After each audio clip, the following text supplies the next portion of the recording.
My name is Eleanor Hartwell. I'm 70 years old. The morning began the way I like it, quiet, deliberate, and small. The coffee percolator hissed in its gentle rhythm. The house ticking with old pipes and winter air.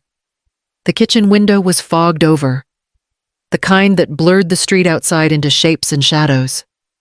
I'd always found comfort in that blur, as if the world could soften itself for a moment before it demanded attention again. I was slicing a pear when the phone rang. The sound was sharp, out of place. No one called this early anymore, and certainly not my daughter. Still, I wiped my hands on a dish towel and reached for it, expecting perhaps a reminder about her son's piano recital or a stray recipe she wanted. "Hi, Mara," I said, trying to sound awake. Her voice was steady, too steady. "Mom, I just wanted to let you know we're leaving tomorrow." "Leaving?" I asked. "Where are you going?" She exhaled, as if I'd missed something obvious. "Europe. Ethan got an opportunity, and it's good for us." "Oh, and I've sold the Lakeside cabin. The papers are signed." The knife slipped from my hand and clattered against the counter. I stared at the phone as though it had spoken by itself.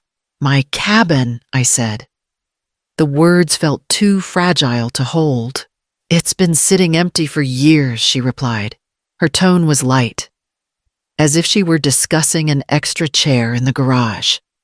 "The money will help with the move, and we can finally start fresh. You'll get a little portion, of course." There was the sound of traffic in the background. Maybe her car idling. I could hear her tapping her nails on the steering wheel, the same rhythm she used when she was impatient as a teenager. For a moment, I wasn't in my kitchen anymore. I was back in the cabin's porch light, brushing sand off her knees, teaching her to thread a fishing line while Daniel laughed from the dock. "Mara," I said quietly, "that cabin was never yours to sell." "Oh, Mom," she said with a small laugh. "You don't need to worry about legalities. Ethan handled everything. It's all settled." I stood there, unable to find my breath. The clock over the stove ticked too loudly. I could smell the coffee burning. She was still talking something about paperwork and movers, but all I could hear was the word "sold," echoing in my head like a door closing. When she finally stopped, I managed to whisper, "You could have talked to me first. We tried. Remember, you always said the place was too hard to visit without Dad. I thought you'd understand." Her voice softened for half a heartbeat, then turned brisk again. "Anyway, we'll swing by tomorrow before we go. Don't make it a big thing." "Okay." She hung up before I could answer. I kept the phone to my ear long after the line went silent. The screen went dark, and I saw my reflection, a woman with gray hair, lined eyes, and a kitchen that felt suddenly too clean, too empty. The pear slices had browned on the counter. I threw them away, poured myself a cup of bitter coffee, and sat at the table Daniel built 30 years ago. He'd chosen the wood himself, a mix of pine and cherry, sanded smooth so no one would ever get a splinter. The phone lay beside the cup, still warm from my hand. I stared at it, waiting for something, an apology, a call back, a sound. Nothing came. Outside, the wind moved across the frozen street, lifting a thin dust of snow from the curb. The light had shifted by the time I stood up. I turned off the coffee pot and reached for my coat. The house was too quiet now, and I knew if I stayed, I'd start thinking of every nail, every plank of that cabin by the lake. By noon, I was walking toward the old cedar chest in my bedroom, the one Daniel had told me never to open unless I truly needed to. The house felt different after the call, emptier, though nothing had moved. The air itself seemed cautious, like it didn't want to disturb me. I walked through each room slowly, as if the walls might shift if I looked too quickly. Daniel's jacket still hung by the door. It was the brown one he wore to the cabin on cool mornings, its cuffs rubbed smooth from years of folding firewood and brushing away sawdust. I slipped my hand into one of the pockets and found a few grains of sand, the pale kind that used to collect near the lake's edge. I closed my fingers around them until they disappeared. The kitchen was tidier than he ever left it, his mug washed and drying upside down beside the sink, the spoon resting on its edge. The small details of him had turned into fossils, proof that he had once filled this space. His reading glasses were still on the windowsill by the breakfast chair. He'd always said the morning light was best there. I touched the frames gently before setting them back exactly where they'd been. The quiet made the house too large. So I sat and let my mind wander back to the first time Daniel mentioned the cabin. It was 35 years ago, when we were still saving every spare dollar from my teaching job and his carpentry business.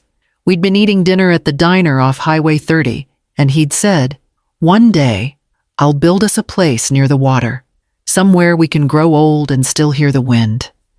It took him 8 years to make that dream real. The cabin wasn't big 2 bedrooms, a screened porch, a wood stove that always needed coaxing, but it was the one place that felt untouched by the world's noise. Every summer, we painted the trim ourselves. The smell of pine and paint mixing with coffee and the soft hum of the lake. When Daniel died, I stopped going. I told Mara it was because of the distance. But the truth was simpler. I couldn't bear to open a door that still held his voice. Now someone else would. Someone who didn't know his laugh or the way the boards creaked under his step. I stood by the window, the late sun cutting across the empty chair where he used to read, and the silence folded around me like a closing hand. That night, sleep never came. I lay awake, watching the thin strip of streetlight crawl across the ceiling, listening to the house breathe in its shallow rhythm. Every sound carried a memory, the creak of the floorboards, the sigh of the old furnace. It was as if the house itself was waiting for me to remember something. Around midnight, I gave up trying to rest and went to the bedroom. The air there still smelled faintly of cedar from the chest Daniel built decades ago. I'd avoided opening it since the funeral. It felt too final, too much like disturbing the past. But the thought of the cabin, of Mara's careless voice, pressed against me until I couldn't stay still. I pulled open the top drawer of my dresser, searching for distraction old scarves, a forgotten watch, folded letters. And then my hand brushed something at the back, a plain manila envelope, its edges slightly curled. Daniel's handwriting stretched across the front in a steady, careful line. "For Ellie when you're ready." The sight of it made my knees weaken. I sat on the edge of the bed, holding it in my lap as if it might vanish if I breathed too hard. I remembered the last time he'd mentioned it. He was already fading then, his voice softer, his body thin under the hospital blanket. "I put something away for you," he'd said, eyes half closed but still bright. "You'll know when it's time." At the time, I'd nodded through tears, too afraid to ask what he meant. After the funeral, when people filled the house with flowers and sympathy, I must have tucked it away, telling myself I'd look later when the ache was duller, when the days didn't feel so hollow. But later never came.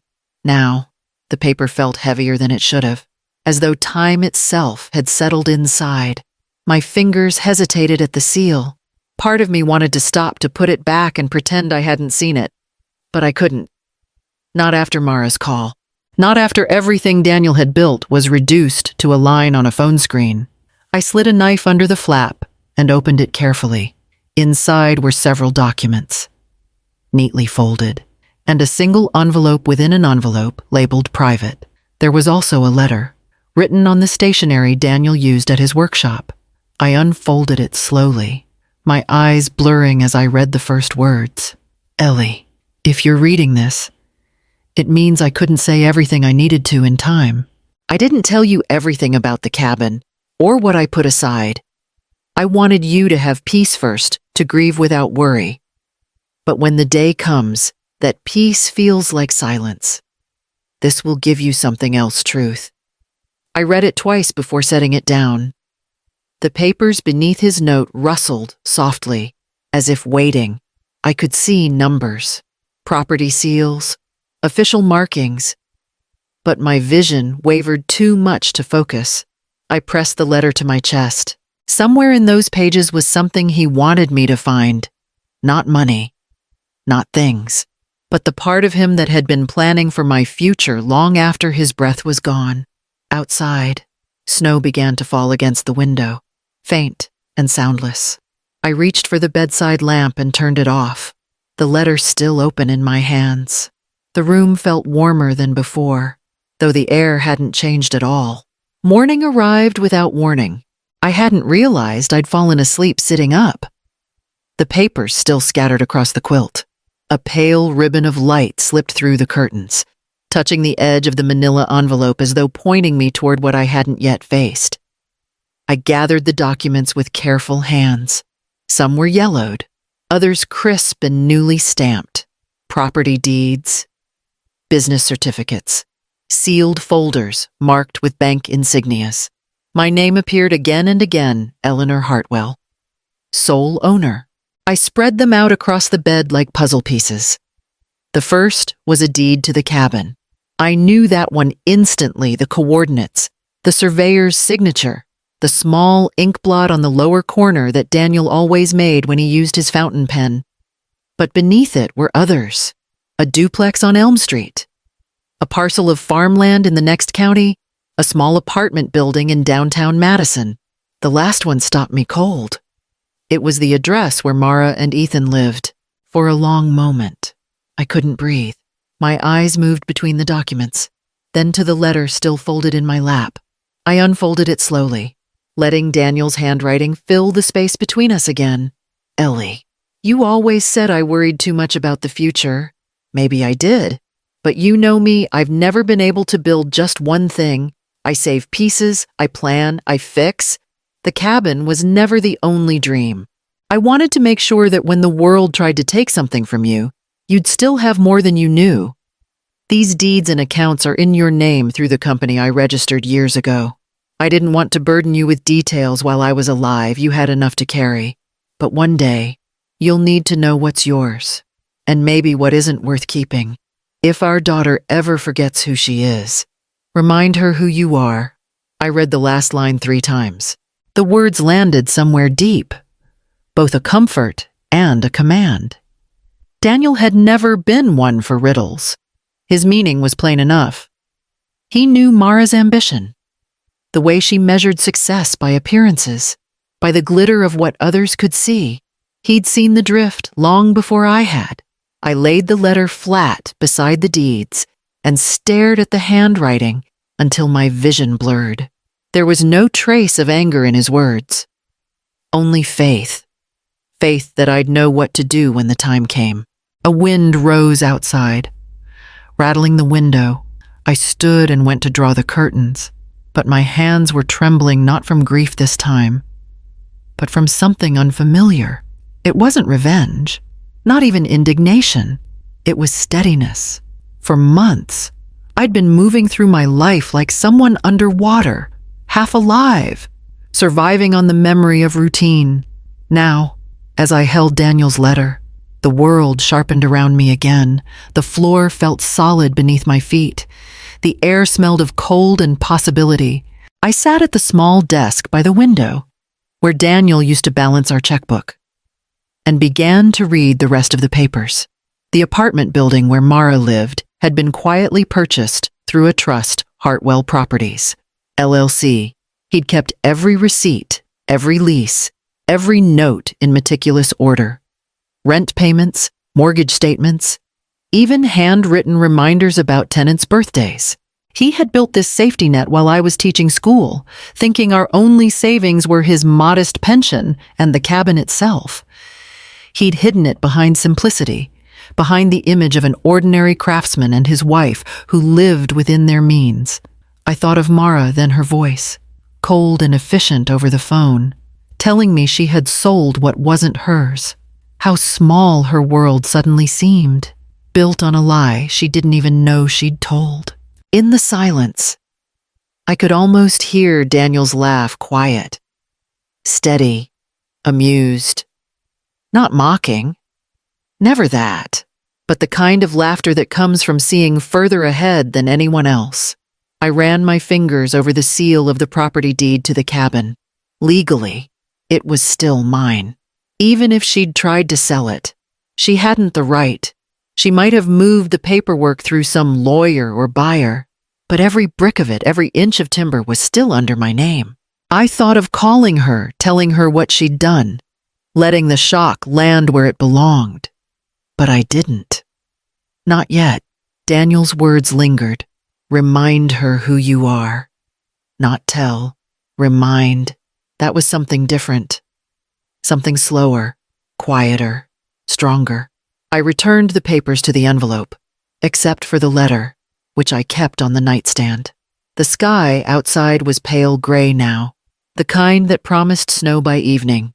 I went to the kitchen, made fresh coffee, and set out Daniel's mug, the same one with the tiny chip near the rim.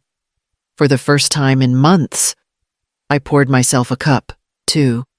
Steam curled upward, catching the light. I didn't yet know what I would do, but I knew this. I was no longer the woman who waited for the phone to ring. I had been waiting for permission to act, and Daniel had given it in his quiet way. The cabin wasn't gone.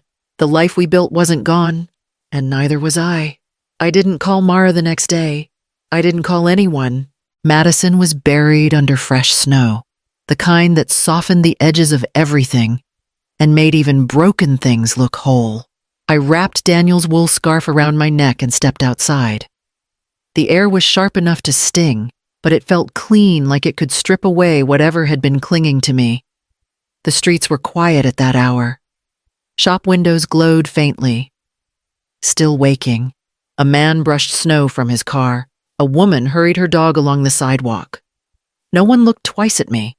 I moved among them like a ghost, invisible and calm, and for the first time, I didn't mind it. At the corner bakery, the smell of cinnamon and yeast drifted into the cold. Daniel used to love their morning rolls. He'd warm them on the stove, humming off key to the radio. I bought one and tucked it into my pocket. Not because I was hungry, but because it felt like carrying a small piece of him with me.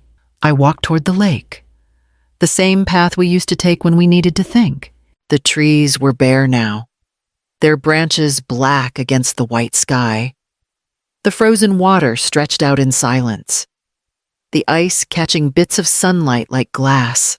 Somewhere beneath that surface was the reflection of every summer we'd spent there, the cabin, the laughter, Mara's voice calling across the dock.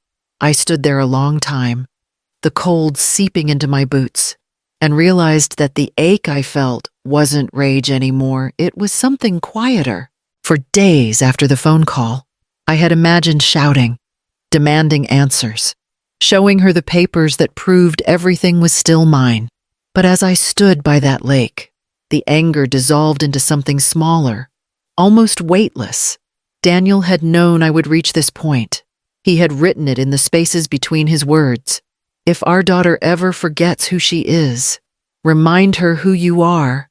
He hadn't asked me to punish her. He'd asked me to remember myself. So I smiled, just a small one, more for him than for me, and turned back toward home. The snow crunched under my feet, each step slow and certain. People passed by, their breath rising in clouds, their voices soft and brief. None of them knew that inside my coat, in a sealed envelope pressed close to my heart, I carried proof that I was not the powerless woman my daughter believed me to be, and I would stay silent not out of fear, but because silence, for once, was entirely mine. By the following week, the snow had turned to slush, gray and heavy along the curbs. I decided it was time. Daniel had trusted a man named Landon Pierce with our will, an old friend from his early years of carpentry contracts. I hadn't seen him since the funeral. He'd sent flowers with a handwritten note. If you ever need clarity, I'll be here. His office sat on the corner of West Mifflin Street, above a pharmacy. The building had tall windows and a brass nameplate on the door that caught the weak winter light. Inside, the warmth smelled faintly of coffee and paper, comfortingly ordinary, like a place where facts still mattered. "Mrs. Hartwell," he said, rising as I entered. His voice was steady, kind. Time had touched his hair with silver, but his eyes were sharp. "Daniel spoke of you often. I'm sorry it's under these circumstances." I took the seat across from his desk. "I think my husband left me more than I realized," I said, placing the envelope on the polished wood. "And I think my daughter has taken more than she had any right to." He opened the folder, adjusting his glasses as he read through the papers. His brow furrowed, then lifted slightly in surprise. Daniel was thorough. He murmured, "These documents are valid. Every one of these assets is legally yours. The company name Hartwell Properties was established 15 years ago. You're listed as the sole beneficiary." I watched his expression shift as he examined the cabin deed. "This sale, your daughter's sale, it's void," he said finally. "She wasn't the legal owner. The title was never transferred out of your name. Whoever processed the transaction will have to return it." Something inside me loosened, not quite joy, but release. "Can it be reversed quietly?" "Yes," he said, nodding slowly. "It'll take some time, but I can handle it. I'll file to nullify the sale, citing fraud. We'll restore everything to your name. Would you like your daughter informed?" "No." The word came easily. "Not yet. I want everything settled first. Quietly. Completely. She doesn't need to know until it's done." He studied me for a moment, as though weighing what kind of woman I was, the sort who sought revenge or the sort who sought peace. "I understand," he said finally. "Daniel always admired your patience. I think he'd approve of your approach." I smiled faintly. "He planned for everything, didn't he?" Pierce leaned back, tapping his pen thoughtfully. "He trusted the right person. Mrs. Hartwell. Few men plan so carefully out of love. Not control, that's rare." His words struck something deep. Daniel's choices had never been about power. They'd been about protection. He'd built safety into the bones of our life the way he built his furniture invisible, but strong enough to last. Pierce began drafting papers, sliding forms across the desk for my signature. Each stroke of the pen felt like reclaiming a breath I hadn't realized I'd been holding since the funeral. When we finished, he said, "You'll need patience, but it's all straightforward from here. I'll contact you once the cabin title and property records are fully reinstated. I'll also handle the notice for the apartment building. Your tenants have been paying rent to a management company you technically own." I almost laughed at the absurdity of it all. "Then I suppose I'm a landlord without knowing it." He smiled. "A wealthy one, at that." Daniel would have liked that irony. As I stood to leave, he offered his hand. "You have nothing to fear, Mrs. Hartwell. Everything that was taken can be returned." Outside, the air smelled of melting snow and wet pavement. Cars hissed along the street. I tightened Daniel's scarf around my neck and started walking home, each step lighter than the one before. It wasn't revenge that warmed me. It was certainty. I didn't need to shout or accuse. The truth was already mine. And so was the quiet power to decide what came next. Word travels quickly in Madison's old neighborhoods. By the time the snow began to melt, everyone seemed to know that Mara had gone abroad and that I was managing alone. I saw it in their eyes before they even spoke, the soft tilt of the head, the careful tone reserved for widows, and the quietly unfortunate. They meant well. Pity often does. Aurora James, who lived across the street, brought over a casserole wrapped in foil.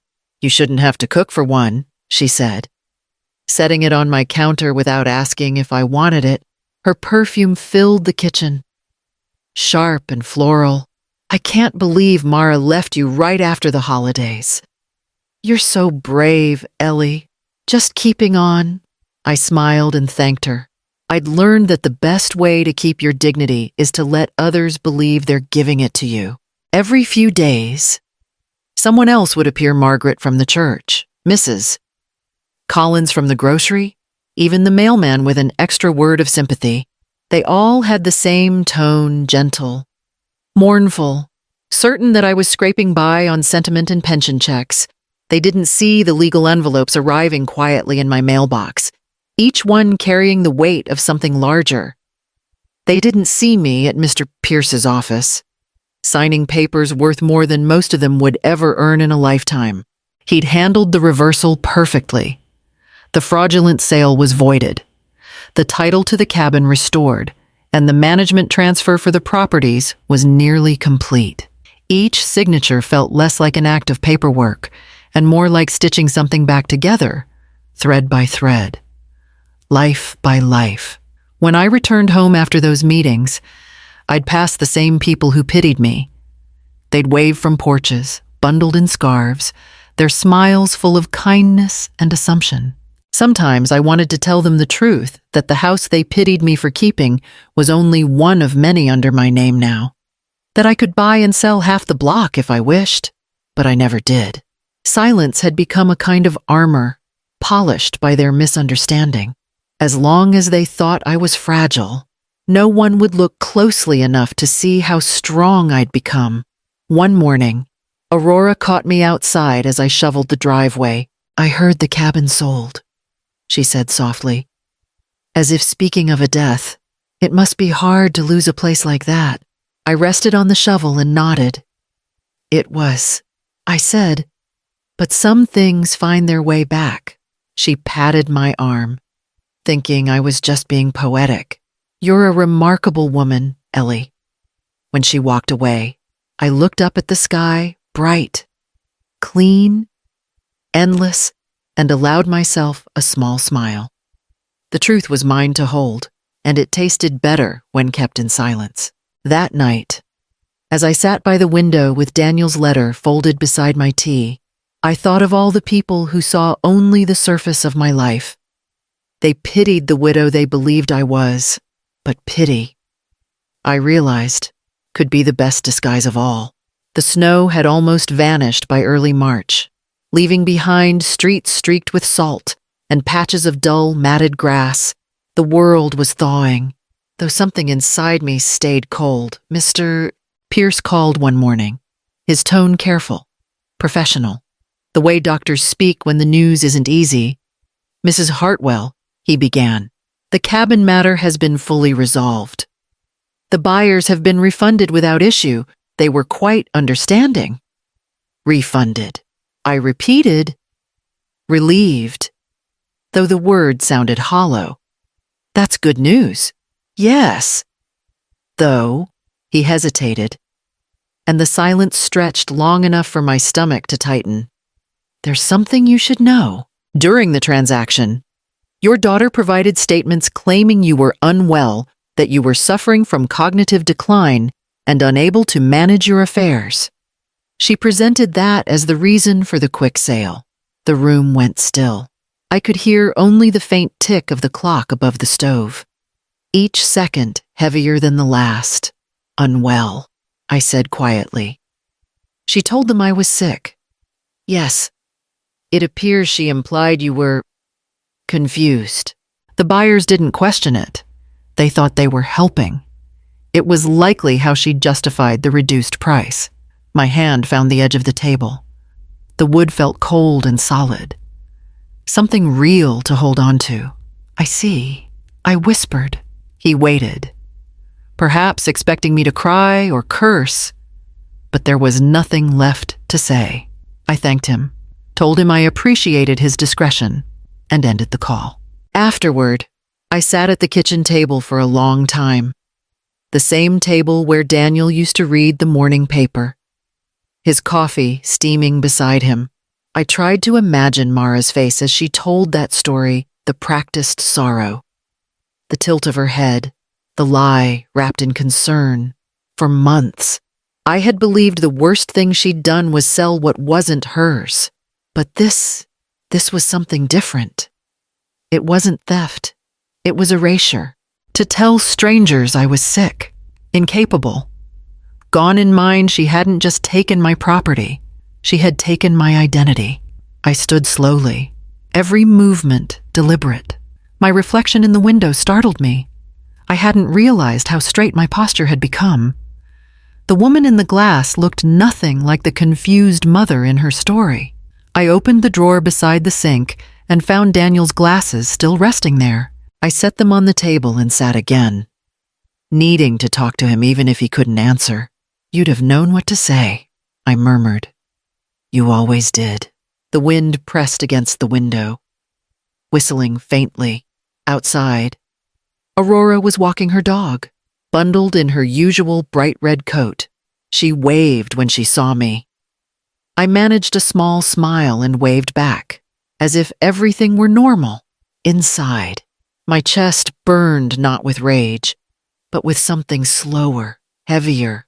I thought of Mara as a little girl, her hands sticky with melted ice cream, her laughter ringing across the dock. She used to draw pictures of me and Daniel holding hands, the cabin behind us, labeled our forever home. Somewhere along the years, forever had turned into an asset to be sold. That evening, I walked to the park near the lake, the wind carrying the faint smell of thawing water and pine. Children were sledding on the last hill of snow, their laughter piercing the quiet. Life, it seemed, had no interest in pausing for anyone's heartbreak. I sat on a bench overlooking the water. The ice had broken in places, small pools of reflected sky forming along the surface. I watched them glisten, each one catching light like a truth surfacing after too long buried. Mara's lie wasn't just a story told to strangers, it had rewritten the story of me. And yet, somewhere beneath the sting, I could feel Daniel's steady voice in memory. "If our daughter ever forgets who she is, remind her who you are." I traced the words in my mind until the anger thinned into something quieter. I didn't know what forgiveness looked like yet, but I knew it wouldn't come from rage. The light was fading by the time I rose from the bench. The lake rippled with faint motion, and somewhere in the distance, a single bird cut through the sky, its wings sharp against the dusk. I followed its flight until it vanished, then turned toward home, the cold air stinging my face, my steps slow and certain. 2 weeks after learning the truth, the anger had cooled into something far more precise. I no longer wanted confrontation or explanation. I wanted clarity and order. "Mr. Pierce greeted me with a faint smile when I arrived at his office. "You've been busy thinking," he said, reading my expression. "I have," I replied, "and I'm ready to make some changes." We sat across from each other, the winter sun reflecting off his desk. The room smelled faintly of paper and cedar polish. I slid a notepad toward him, each line written in my careful hand. "I want to create a holding company," I said. "Everything Daniel left me, every property, account, and investment should go under its name. Quietly, securely." He nodded. "Do you have a name in mind, Hartwell Foundation?" I said. The word foundation felt right. It wasn't about profit or power. It was about roots, something that couldn't be sold. No matter who tried. Pierce studied me for a moment, then smiled. "That's fitting. It has dignity." He began outlining the process, explaining the necessary filings and legal transfers. As he spoke, I felt something shift inside me. The helpless widow everyone pitied was gone. In her place was a woman who understood the language of control. By the end of the meeting, I had signed the first round of papers. Pierce gathered them neatly and placed them in a leather folder. "This will take a few weeks," he said, "but once it's complete, everything will belong to the foundation. Even if someone tries to act against you again, it will be protected." Protected. The word felt like Daniel's hand on my shoulder. When I left the office, snowflakes had started to fall again, small, quiet. deliberate. I walked home without hurry. The streets glistened under the pale light, and for the first time in months, I felt steady. That evening, I spread the remaining documents across the kitchen table, aligning them with the precision Daniel would have admired. The cabin, the apartment building, the farmland, each piece of our life now traced its way back to me. But it wasn't possession I wanted. It was preservation. Daniel had built these things from sweat and patience. Not for greed, but for stability, for family. If Mara ever came back, I wanted her to see what love looked like when it refused to break. Even under betrayal, I wrote a note to myself on the bottom of one of the folders. Silence is not surrender. The next morning, I mailed the foundation's registration forms. No one would notice the envelope, just another piece of business tucked among bills and flyers. But inside it was the quiet declaration of something larger, a woman reclaiming her story. When I returned home, I made tea and stood by the window, watching the snow gather on the porch railing. The city moved on outside, unaware that beneath one small roof, everything had changed. The world still thought I was the widow who'd lost everything, but that was all right. The truth didn't need to shout to exist. Sometimes it was enough for it to breathe steady, unseen, and utterly untouchable. Spring came late that year. Madison thawed in slow, reluctant layers, snowmelt streaking along gutters, trees blooming half-heartedly against a gray sky. By then, the legal work for the Hartwell Foundation was nearly finished. I had grown accustomed to silence. It felt cleaner than any conversation could. But silence has a way of carrying echoes. Mine arrived one afternoon in the form of a phone call from Aurora. "Ellie, have you heard?" she began, her voice buzzing with the tremor of small-town news. "Your daughter Mara, something's happened." I steadied my breath. "What kind of something?" "She's back from Europe," Aurora said, lowering her voice instinctively. "Alone. People are saying her husband disappeared. Took all their money." For a moment, I said nothing.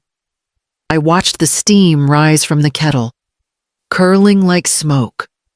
"Do you know where she is? Staying with a friend, I think. But she looks bad." Ellie. Thin, worn down, the kind of look that makes people whisper. I thanked her, hung up, and stood there, the old ache rising again, but this time, it wasn't anger. It was something closer to inevitability. Daniel would have called it balance. Later that week, Mr. Pierce confirmed the rumors. "It seems your son-in-law's European venture was nothing more than a shell," he said, adjusting his glasses. "He borrowed heavily in their names, then vanished. Your daughter's facing lawsuits, creditors, debts she didn't even know existed." I nodded. She believed him. He hesitated, watching my face. "You don't seem surprised." "I'm not," I said quietly. "Just sorry she had to learn this way." That evening, I walked by the lake, the same one that mirrored every season of my life. The air was damp and restless. Across the water, the lights of the city blinked like warnings too late to heed. I tried to picture Mara, the way she must look now, the poised confidence stripped away, the certainty gone from her voice. In truth, I didn't take pleasure in her pain. What I felt was closer to recognition. Life, in its cruel symmetry, was teaching her what she once refused to see, how fragile comfort can be when it isn't built on love or honesty. A week passed before I saw her. It was a Sunday afternoon, and I was watering the azaleas on the porch when a taxi pulled up to the curb. She stepped out, clutching a worn leather bag. Her hair was unkempt, her coat hanging loosely from her frame. "Mom," she said softly. I didn't answer right away.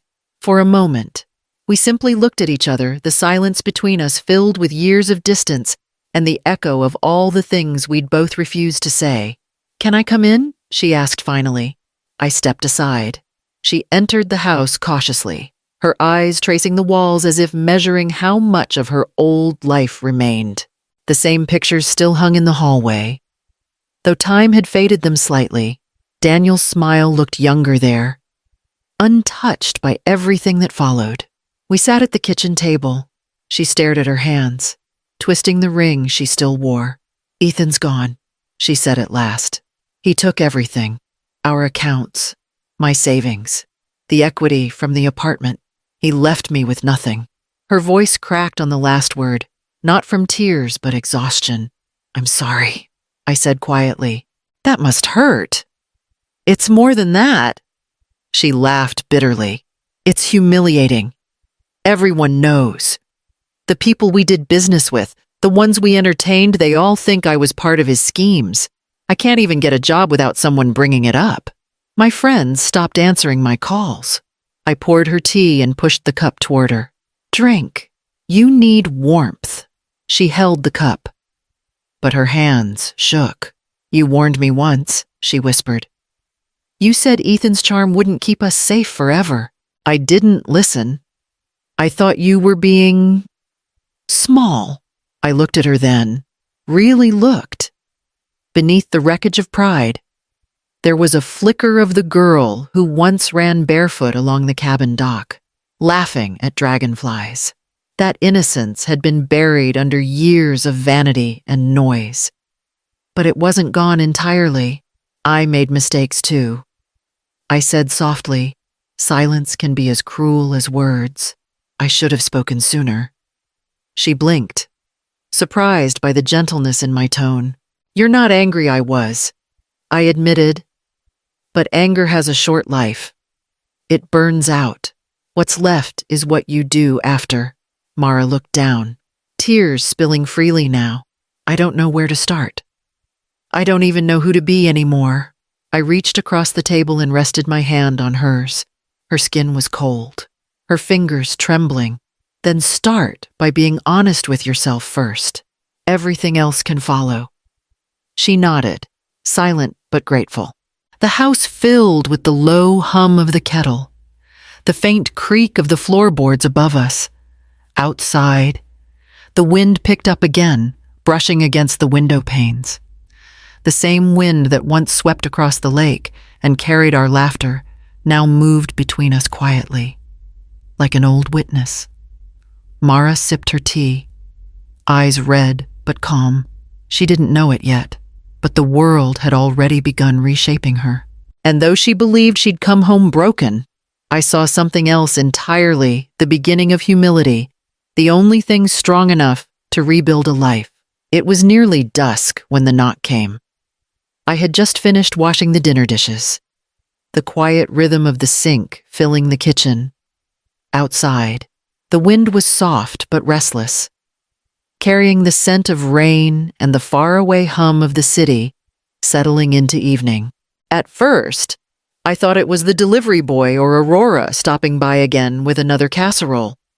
But when I wiped my hands and opened the door, I found Mara standing there, her figure small against the fading light. She looked nothing like the woman who had once swept through this doorway in tailored coats and perfume. Her eyes were red and raw, her clothes wrinkled, her shoes spattered with mud.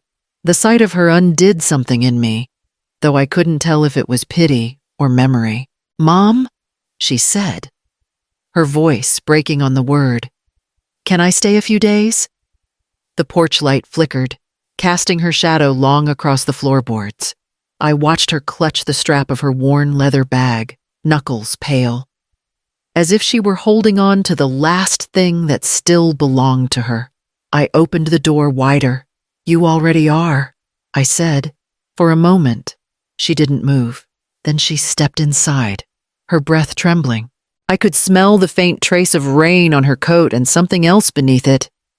Fear, maybe, or shame. She hesitated at the threshold, her gaze wandering across the living room as though the furniture itself might accuse her.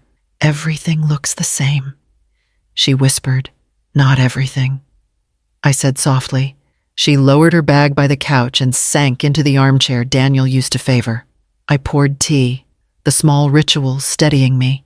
She accepted the cup with both hands, her fingers shaking slightly.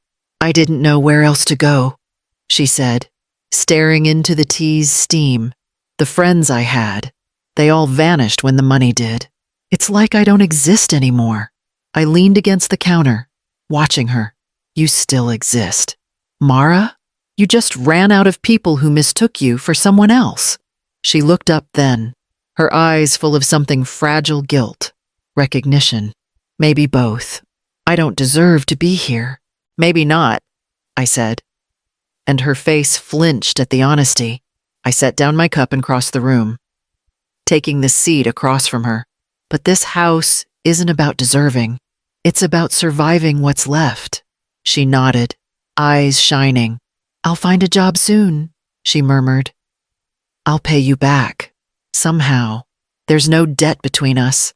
I said, only choices. You'll make better ones this time. For the first time in years. Silence settled between us that didn't feel like distance. It felt like a pause, an open space where something new could begin. Rain began to fall outside, steady and clean.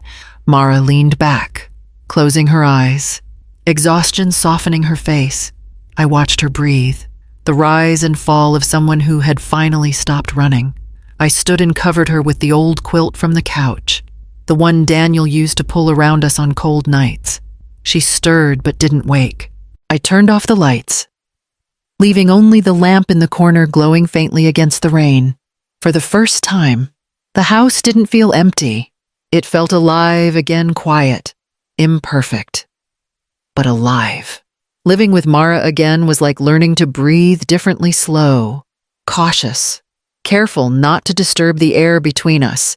The house had changed since she last lived here, though I'd kept most things in their old places. The difference wasn't in the furniture. It was in the quiet. Each morning, I woke before her. Old habits held fast. I'd make coffee, then start breakfast scrambled eggs, toast, sometimes oatmeal if the day felt cold enough to warrant it. She would come down late, her steps soft, pausing at the doorway like a guest who wasn't sure if she was welcome. Good morning, I'd say. She'd nod, never quite meeting my eyes. Morning. We lived in that fragile rhythm for days. I didn't push her to talk, and she didn't ask for forgiveness. There were moments when the silence felt unbearable. But I reminded myself that silence had once been my ally. Now it was hers. She spent most of her time upstairs, scrolling through her phone or sorting through job listings she never seemed to follow up on. Sometimes I'd hear her pacing, the floor creaking in the same spot Daniel used to fix every spring. I wanted to go up there and tell her it would be all right, but she had to come to that truth on her own. In the evenings, she'd join me in the kitchen, helping half-heartedly. She was clumsy with the knife, impatient with small things like chopping onions or stirring soup. But once in a while, she'd glance at me and say, "You used to make this when I was little." "Yes," I'd answer, keeping my voice even. "You liked it with too much butter." A faint smile would flicker across her face, gone before it fully formed. The tension began to ease in small, unspoken gestures. One night, I found her folding laundry that wasn't hers. Another morning, I noticed she'd swept the porch before I woke. She didn't mention these things, and neither did I. Then, one morning, as the light crept across the kitchen floor, I heard her footsteps behind me. I was stirring coffee, lost in the rhythm of the spoon against the mug. "Mom," she said quietly. I turned. She was standing by the table, her hair unbrushed, her eyes swollen from sleep. There was no pretense left in her voice, just exhaustion. Honesty. "I'm sorry," she whispered. I didn't move at first. I'd imagined this moment 100 different ways, her crying, me forgiving, but when it finally came, it was simpler than I expected. I set down the spoon and nodded. "I know," I said. Her eyes filled, but she didn't look away this time. The space between us felt smaller, not gone, but shrinking inch by inch. She came forward, hesitating only once before wrapping her arms around me. Her body trembled, and I felt the weight of every choice that had brought us both here for a long time. Neither of us spoke. The smell of coffee lingered in the air, the soft hum of the refrigerator filling the quiet. When she finally pulled back, her face was blotched from crying, but lighter somehow. I brushed a strand of hair from her cheek. "You're home now," I said softly. She nodded, unable to speak, and I turned back to the stove. The eggs were overdone, but neither of us cared. We sat down together, eating in silence, the kind that felt almost like peace. A week later, while dusting the shelves in Daniel's old study, Mara found it. The small envelope had slipped behind a stack of woodworking magazines, its edges yellowed with time. "Mom," she called softly, "this has your name on it and Dad's handwriting." I turned from the window where I'd been watering the fern. She handed me the envelope, her fingers trembling slightly. Daniel's script ran across the front in his neat, slanted hand for Ellie and Mara when both are ready. Inside was a single silver key taped to a folded note. Mara peeled it free and placed it in my palm. The metal was cool, heavier than it looked. I unfolded the note carefully. The words were short, written in Daniel's familiar rhythm, steady, deliberate, sure. Box 412. First Federal Bank. Madison. For what matters more than money. Mara leaned closer, her eyes wide. A safety deposit box. I nodded. It must have been one he opened years ago. He never mentioned it. She smiled faintly. A flicker of the daughter I remembered. That's just like him, isn't it? Always saving surprises for later. Later, the word lingered in the air between us. She sat beside me on the couch, studying the key in her hand. "Oh, do you think it's important?" "Your father never did anything without reason," I said. For the first time since she'd returned, there was no tension in her voice, only curiosity. Almost warmth. "Then we'll go tomorrow," she said. Together, I looked at her. At the woman beside me who was no longer just the daughter who'd hurt me, but the one who was learning how to make things right. The key glinted in her hand, catching the last light of the afternoon like a promise still waiting to be opened. The next morning, we went to the bank together. The air outside carried a hint of spring, the streets still damp from last night's rain. Mara walked beside me quietly, her hands tucked into her coat pockets. There was no rush in her step anymore. No trace of the restless woman who used to fill silence with plans.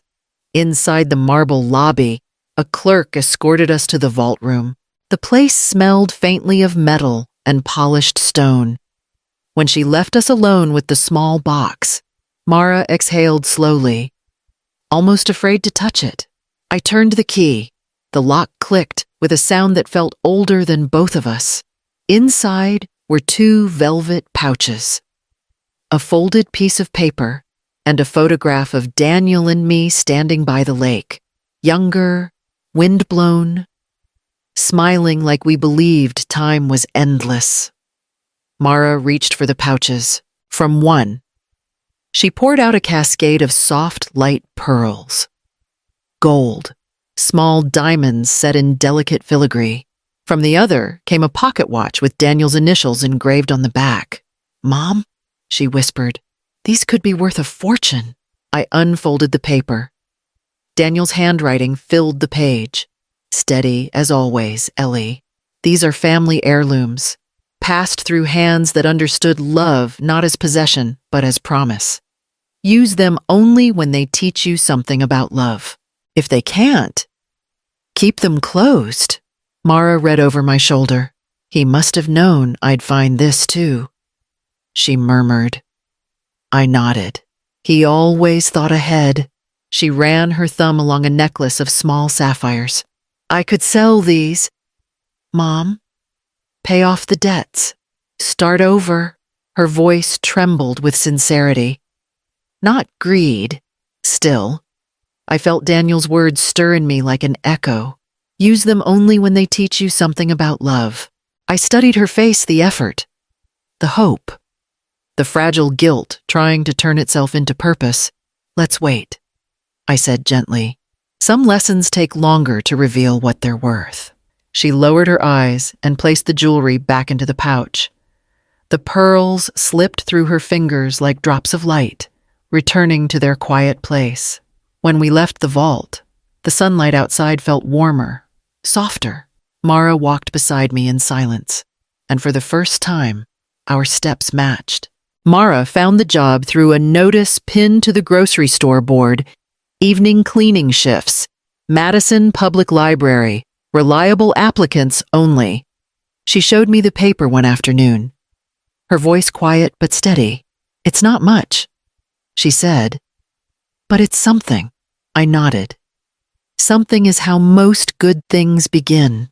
The library sat near Capitol Square, its old limestone facade catching the late sun. On her first night, I walked her to the corner and watched her disappear through the glass doors, mop and bucket in hand. For the first time in years, she looked small, not weak, but human again. She came home tired those first few nights, smelling of dust and lemon polish. Her hands, once soft and manicured, grew red around the knuckles, but there was a lightness in her voice I hadn't heard in years. The people there are kind, she said once over dinner. Most of them are older women. They work 2 jobs. Some have grandkids to raise. They don't complain. She paused, stirring her soup absent-mindedly. They just do what needs to be done. One evening, she told me about a woman named Rosa Small, wiry, her gray hair tied back with a ribbon. She's worked there for 18 years. Mara said, she asked about me tonight. I told her a little. Not everything. I looked at her across the table. What did she say? Mara's voice softened. She said, "You're lucky. Mija, you still have a mother to come home to." The words seemed to stay with her. From then on, something changed in the way she carried herself. She woke earlier, cleaned her own dishes, started leaving small notes on the counter. "I'll be late tonight. Don't wait up." Some evenings, she'd bring home old library books destined for disposal. She stacked them neatly on the table, smiling shully. "They said I could keep them. Thought you might like these old stories." I touched the covers, novels Daniel once read aloud in the cabin. Poetry that had gathered dust in our shelves. Somehow, they had found their way back to us. Mara began to hum while she worked. Quiet tunes that slipped through the house like light. I never said it aloud, but each song felt like an apology slowly turning into gratitude. The nights grew gentler, and the silence between us no longer ached. It simply rested 2 lives learning, at last, to breathe in the same rhythm again. The morning we went to Mr. Pierce's office, the air was heavy with the smell of rain. Mara didn't know why we were going, only that I had asked her to come. She didn't ask questions. In the past months, she had learned to move slower, to trust silence more than her own assumptions. "Is it something serious?" she asked as we walked through the streets. "Umbrellas glistening under a thin drizzle?" "In a way," I said, "but not the kind of serious you're thinking of." Pierce's office looked the same as ever. Bookshelves heavy with ledgers. The faint ticking of a clock. The soft warmth of lamplight. He rose when we entered, offering a polite smile. "Mrs. Hartwell, Miss Hartwell, please have a seat." Mara shifted uneasily, glancing between us. "I'm not sure why I'm here." Pierce folded his hands on the desk. "Your mother asked me to explain a few matters that concern both of you." Her brows furrowed. "Legal matters." "In part," he said, his tone calm but weighted. "Do you recall selling the Lakeside cabin?" Color drained from her face. "Yes." He held up a hand gently. "There's no need to explain. I only need you to understand the facts. You didn't own the cabin. You never did. Legally. It belonged and still belongs to your mother. Mara blinked, confusion flickering across her face. What? That can't be right. The deed. Pierce opened a file and turned it toward her. The paper was crisp, stamped with official seals. Her name was nowhere on it. It was never transferred, he said. Nor could it be. Your father set up legal protections years ago. The same applies to the apartment you once lived in, the farmland, and several other properties. She stared down at the documents, her breathing shallow. I don't understand. You don't have to, I said quietly. Just listen, Pierce continued, his voice steady.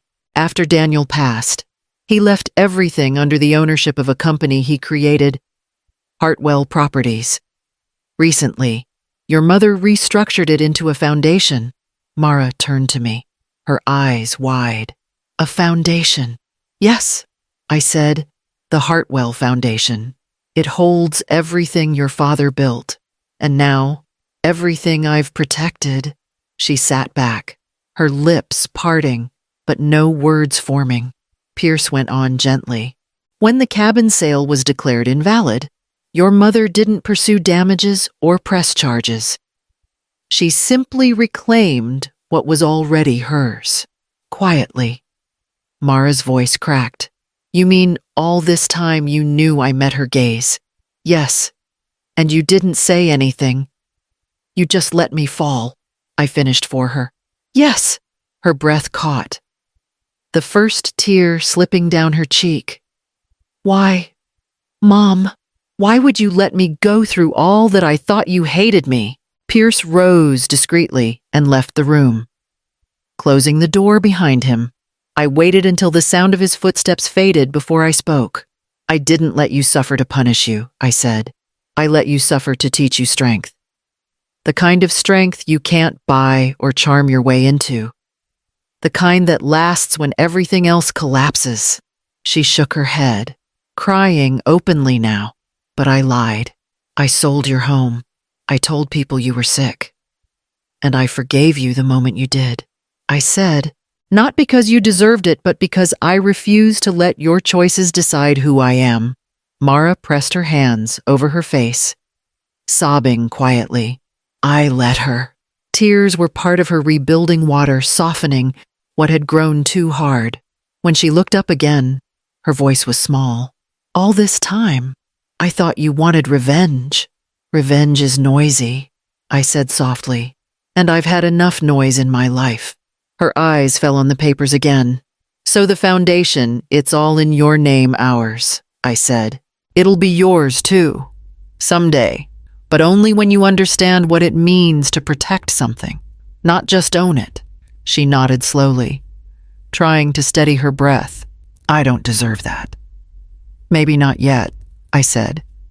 But you're learning. That's enough. She looked around the office, at the shelves, the framed degrees, the faint hum of the lamp. The weight of everything she had misunderstood seemed to sink into her bones. Dad planned all of this, she whispered. Did he know we'd end up here? He didn't know, I said. He hoped we'd never have to, but he trusted that if we did, love would be enough to find the way back. Her shoulders trembled, and she leaned forward, covering her face again. I reached across the table and took her hand. Her fingers clung to mine, desperate, ashamed, grateful. The rain tapped softly against the window, a steady rhythm that filled the silence. When she finally spoke again, her voice was raw but certain. I want to make things right. Whatever that means. I squeezed her hand. Then start by living differently. Earn peace. Not perfection. The rest will come. She nodded, tears catching the light. For the first time, there was no resistance in her, only quiet acceptance. Pierce returned a few minutes later, carrying a folder. There's one more thing, he said, placing it gently before us. Your mother has established a new clause in the foundation. It designates a fund for education, housing, and community support under the Hartwell name. She wanted you to see what rebuilding can look like. Mara's eyes filled again as she read the page. You did this. I smiled faintly. We did. You just didn't know it yet. The clock on Pierce's wall ticked softly as we sat there. 3 people bound by one man's foresight and one woman's silence. Outside, the rain had stopped. Light broke through the clouds, pale but persistent, falling across the table in a single gold stripe that touched both our hands. Mara turned to me, eyes shining. You really never stopped believing in me, did you? No. I said simply, I just waited for you to remember who you were. She leaned against my shoulder, her tears warm on my sleeve. I closed my eyes, feeling Daniel's presence in the quiet, the strength he'd left us, the peace that had taken so long to find. For the first time in years, the silence between us didn't carry weight, it carried grace. Spring settled softly over Wisconsin that year, green returning to every corner like forgiveness. When the papers were finally signed and the cabin's title restored under the Hartwell Foundation, I asked Mara if she wanted to drive with me to see it. She hesitated for a moment, then nodded. We left early, the road still quiet, the air clear and bright. Lake Mendota appeared through the trees as we neared the turnoff. Still the same stretch of silver water. Still the same hush that seemed to hold its own kind of memory. The cabin stood waiting at the edge of the woods. Daniel's handiwork had weathered the years well. Even the porch steps creaked in the same familiar rhythm. I unlocked the door, and when it swung open, the scent of cedar and dust rose like a ghost of our old life. Mara followed me inside. Her eyes moved slowly across the small living room, landing on the framed photograph that had somehow survived the years Daniel holding her as a child, both of them laughing so hard the image blurred. She reached out to touch the glass. I don't know how I could have forgotten this place. She whispered. Sometimes we don't forget, I said quietly. We just look away. We spent the afternoon cleaning, airing out rooms, opening the windows to let the wind in. Sunlight filtered through the trees, throwing golden patches across the floorboards. Mara worked with quiet purpose, scrubbing, sweeping, polishing. Her movements slow but steady. When we finally stepped outside to rest, the lake shimmered in the distance, ripples catching the light like 1,000 small promises. She sat beside me on the porch steps, wiping her hands on her jeans. I've been thinking, she said after a while, about what this place could be now. I looked at her, waiting. It shouldn't just be ours anymore, she continued. There are women who've lost everything, widows, single mothers starting over, people who need a place that doesn't ask for anything in return. What if we turned the cabin into that kind of refuge, a place to heal, the way you healed me? Her words caught in the quiet air. For a long moment, I couldn't speak. She turned toward me, uncertain. Would Dad have wanted that? She asked softly. I smiled. He would have built the extra rooms himself. Mara laughed, a small, trembling sound that broke and reformed into something whole. Then let's do it, she said. Let's make it mean something again. We stood together by the edge of the porch, looking out at the water. The lake was calm, the air alive with birdsong and the low hum of spring. I could almost feel Daniel there beside us, his steady presence threaded through the breeze. Do you hear that? I asked Mama. What? The quiet. I said, it doesn't hurt anymore. She nodded, slipping her hand into mine. For the first time, her touch felt light, not a grasp for forgiveness, but a simple joining of peace. The lake shimmered as the sun dipped lower, light stretching across the surface like gold spun thin. It was the same lake that had once witnessed our love, our loss, our silence. Now it held something different, something whole again. When we locked the cabin and turned to leave, I looked back once more. The porch light caught the wind, flickering gently, as if the house itself was breathing. And for the first time, I didn't feel the ache of what was gone, only the quiet strength of what had finally found its way home.